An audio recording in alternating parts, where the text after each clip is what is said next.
নিৰ্বাচনৰ কাৰণে একেবাৰে হাতত কম সময় নিৰ্বাচনৰ অধিসূচনা জাৰি খুব সোনকালে হ'ব আৰু তাৰ লগে লগে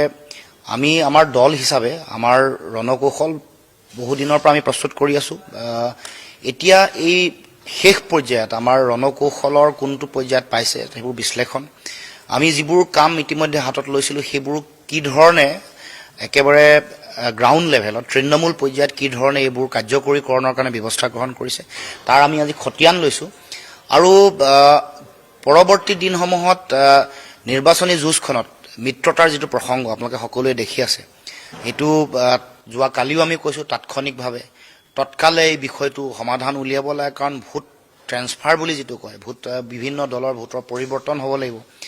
বুজাবুজি একেবাৰে সিমেন্টেড যিটো ইউনিটি হেতুৰ প্ৰয়োজনীয়তা আছে গতিকে সেই কথা বতৰবোৰ আমি পুংখানুপুংখভাৱে পাতিছো কাৰণ আমি বিজেপিৰ দৰে আগ্ৰাসী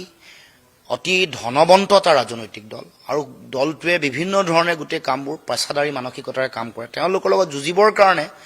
সকলো ধৰণৰ আমাৰ এফৰ্ট লাগিব অল আউট এফৰ্ট বুলি যিটো কয় হেতুৰ কাৰণে আমাৰ দলৰ হিচাপে আমাৰ কৰণীয় মিত্ৰতাৰ ক্ষেত্ৰত আমাৰ স্থিতি কি সকলো কথা আমি পুংখানুপুংখভাৱে আলোচনা কৰিছো আৰু সেই কাৰণে আজি অকল ৰাজনৈতিক পৰিক্ৰমা সমিতিয়ে নহয় বৰ্ধিতভাৱেও আমি আয়োজন কৰিছো কাৰণ আমাৰ যিসকল গুৰুত্বপূৰ্ণ বিষয়ববীয়া কৰ্মকৰ্তা আছে তেখেতসকলো আহিব আৰু আমি কোনবোৰ ইস্যুত লৈ আমি আগবাঢ়ি যাম কোনবোৰ ইস্যু আছে যিবোৰ ইস্যু জনগণৰ মাজলৈ লৈ যোৱাৰ প্ৰয়োজনীয়তা আছে আৰু তাৰ লগে লগে আমাৰ যিসকল প্ৰাৰ্থী হ'ব তেওঁলোকৰ কি কি দায়িত্ব আৰু কৰ্তব্য আছে এই সকলো ধৰণৰ কথা বতৰা আমি আলোচনা কৰিছো গতিকে মই ভাবো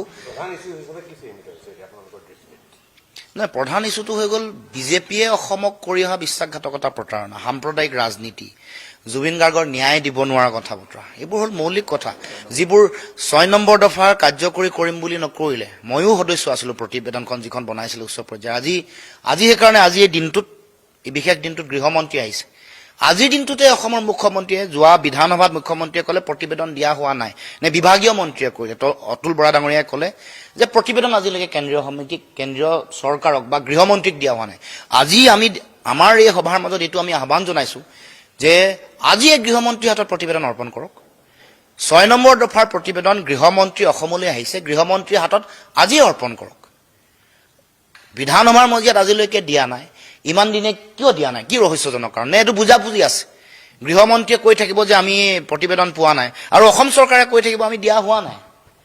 এইটো এটা লুকাভাকু খেলিছে নেকি 6 জনগোষ্ঠীৰ জনজাতিকৰণ চাহ বাগিচাৰ মানুহৰ মাটিৰ কথা 351 টকা তেওঁৰ দিন মজুৰি দিন হাজিৰা মূল্য বৃদ্ধি স্বজন তোষণ পৰিয়াল কেন্দ্ৰিক দুৰ্নীতি ভ্ৰষ্টাচাৰ এই সকলো ধৰণৰ কথা বতৰা আমি মানুহৰ মাজলৈ লৈ যাব লাগিব আৰু সাধাৰণ মানুহৰ তেওঁলোকৰ জীৱন জীৱিকা তেওঁলোকে এফালে ধাৰৰ বোজা ঋণৰ বোজা বাঢ়িছে কেগে কৈছে 2,16,000 কোটি টকা ঋণৰ বোজা হ'ব আনফালে জীৱন ধাৰণৰ মানদণ্ড মানুহৰ উন্নত হোৱা নাই হিতাধিকাৰী আঁচনি দিব লাগিব জনকল্যাণকামী চৰকাৰখনে কিন্তু লগে লগে মানুহক ষ্ট্ৰেংথেন কৰিবৰ কাৰণে তেওঁলোকৰ জীৱন জীৱিকা তেওঁলোকে উৎপাদনশীলতা বঢ়াবৰ কাৰণে চৰকাৰৰ কোনো পলিচি নাই সেইকাৰণে দেশৰ ভিতৰত আটাইতকৈ ধনী ৰাজ্য 5খনৰ ভিতৰত কৰিব কৈছিল এতিয়া শেষৰ ফালে আটাইতকৈ স্বাৱলম্বী মানে পৰনিৰ্ভৰশীলতা নথকা মানে চাৰ্য হিচাপে গঢ়ি তুলিব বুলি কৈছিল এতিয়া দেখা পোৱা গৈছে যে আটাইতকৈ বেছি বেলেগৰ ওপৰত নিৰ্ভৰশীল যেনেকে এই ঋণৰ বোজা